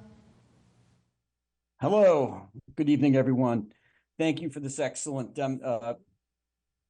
presentation. My name's Jeff Playman. I live at 10 Frost Road. I had two issues. The first issue was the consideration of reconstruction of the central office. I do have a background in construction and building, and I had an opportunity to recently tour the current central office, and I found that facility was completely adequate for the purpose. And I'm a little bit confused as to how we are now rebuilding a building that we already have, which has been already mentioned, is going to require extra resources.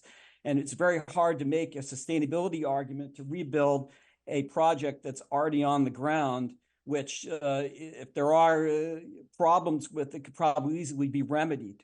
The second question I had revolved around the actual site plan that was presented and why a building such as a tower wasn't considered that would provide adequate square footage for all the academic purposes, but reduce the size of the footprint dramatically and potentially could be built while keeping the current high school open and allow the students to move into the new tower building without disrupting fields and other facilities around the existing high school, which is just going to drive the expense of this project even further.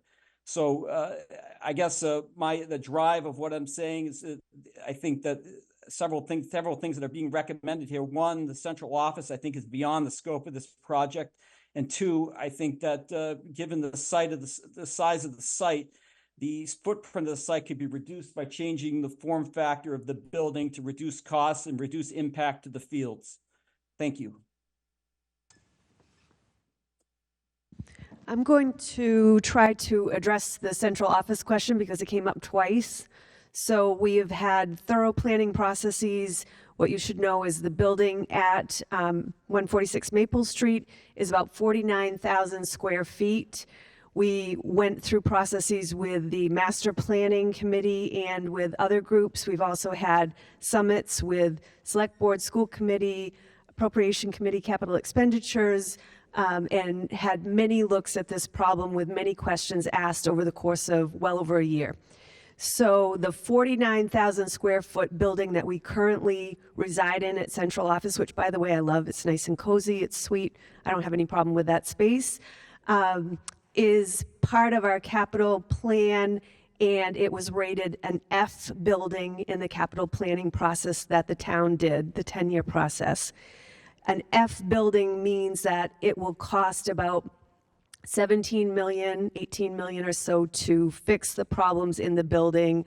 The roof is leaking. I have people with waste baskets under wet spots in different parts of the building. We make it work, and we're certainly not looking for a new or better home. Here's the real deal with the central office.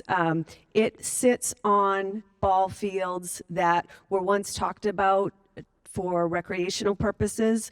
The recreation department right now has over 2,000 hours of unmet need addressed. So they have long waiting lists, not enough space. We heard earlier questions and comments about how will we address the issues and concerns related to fields and athletics. Those are important questions too. So that was a driver in our discussion. And then we started thinking about, well, if we actually identify the amount of square footage that we truly needed in that space, what would it look like, and how close to that figure for the reparations would we get? Would it be somewhere in the ballpark of 17, 18 million? And that was our hunch. So we started to study that. We took a look at all the operations in the building. We had somebody come in and do a space summary. An architect did a space summary. We looked at every space, and we determined that really what we needed was more along the lines of about 17,000, well, let's say 20,000 square feet. And that was the size of 173 Bedford Street. Now, because of things like the pandemic and the massive disruptions that we've experienced through the last few years, and because that there is a shortage of availability of athletic space, we thought, how are we going to address this problem? And we knew also that recreation needed something in this process, and we need to work well with all people who are part of this project. And certainly they are important to us, and our students are #1 users of the recreational space. So in thinking through that, we said, what if we did not invest the 17 million or so into 146 Maple Street, and instead we reduced the amount of square footage that we needed, so we got it to around 17,000 square feet at one point, and then even reduce that square footage number more substantially because we were able to offload some of the operations that currently are housed at 146 Maple Street into the high school project itself. So for example, we have the print shop in our building. It doesn't necessarily need to be in this central office building. That could be a function within the high school. It used to be before, and we could also have vocational opportunities for students in that space as well. So anyway, we went through all of these many complicated exercises, and we'll have the information on the website if it isn't already, so that you can see the processes.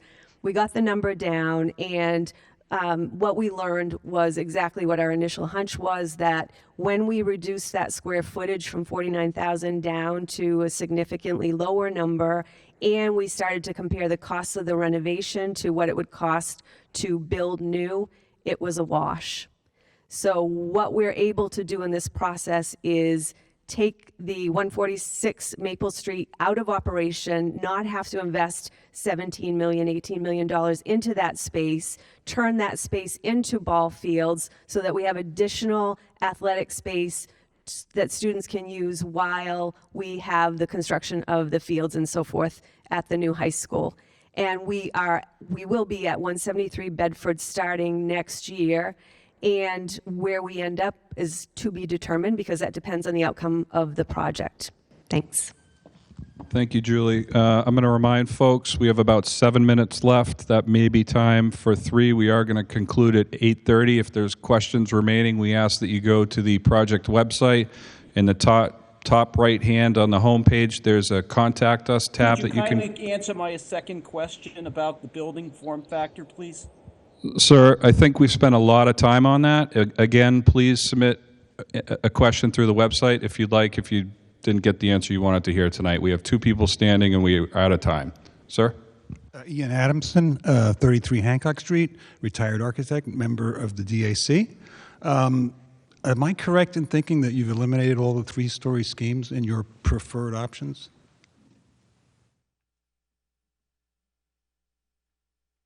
So no options have been eliminated as of yet? Well, I saw the heart options, which were the ones that you folks presumably favor, because you've given them a little red heart.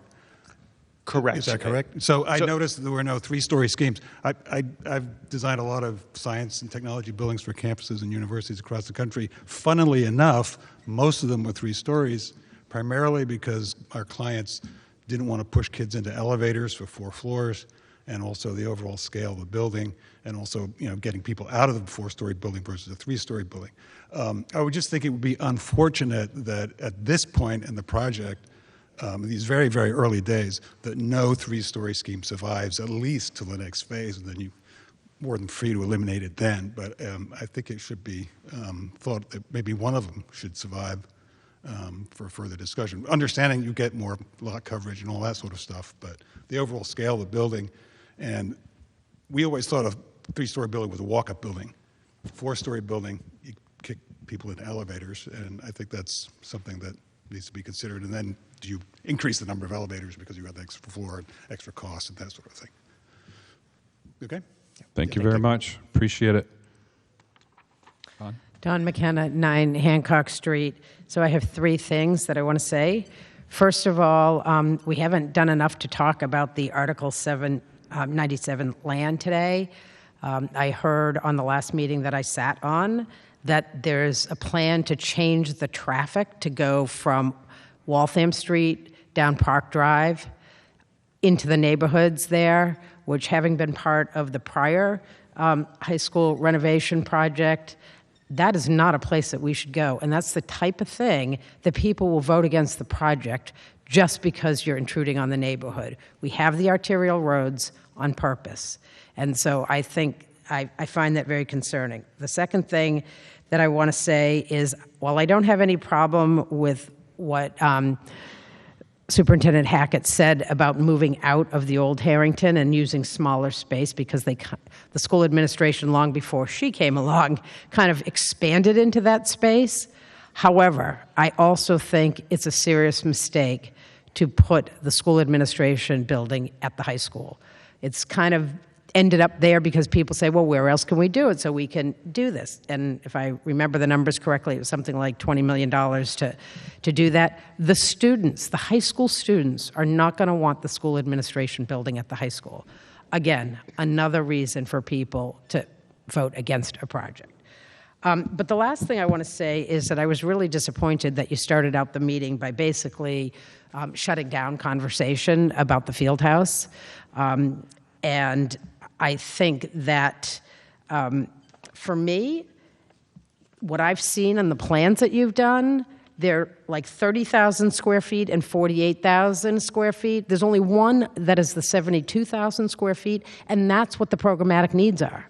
So if we're not going to build the programmatic needs and you won't let people advocate, then that's a problem. And I won't go on because I've talked a lot, but I really feel like we have always built and produced. Don, we're almost out of time. And Yep, there's 2 people. I'll just finish my sentence. We've always gone for what we need, not what everybody else is telling us we can do, and we need to do that here. Thank you. We have one person online, Susie. Susie, go ahead and please unmute yourself. Thank you so much. Susie Eustace, 6 Raymond Street. So I just wanted to emphasize the access to the building. Of course, being a neighborhood resident for a long, long time, having those access points come from Worthing Road, come from the major streets, is majorly important in this project for the community to be able to access the facilities at all times, to keep out of the neighborhood, to keep it away from the younger children that are using those neighborhood facilities. But also, we do need secondary access. There needs to be secondary access through those neighborhoods to reach the facility. So we need both. And then something I haven't heard at all about is the auditorium. What's being done in any of these designs, what sort of size, what sort of space. I've heard the students really get excited about the auditorium spaces in the schools they visited. It's a big deal. And what is it? I didn't even see that in any of these designs. Susie, so I think we've heard you on the access. I think just to address the auditorium, all of the base educational plans include a 1,000-seat auditorium. So there's a lot of spaces that we don't talk about that are in that base educational program. The educational program was approved by the school committee back in March. The space summary and the educational program are on the high school website, but it does include a 1,000-seat auditorium. Okay, but it wouldn't seat the entire population of the school. No, it would not. The MSBA does not allow you to build more than the 1,000, so that's a limiting factor.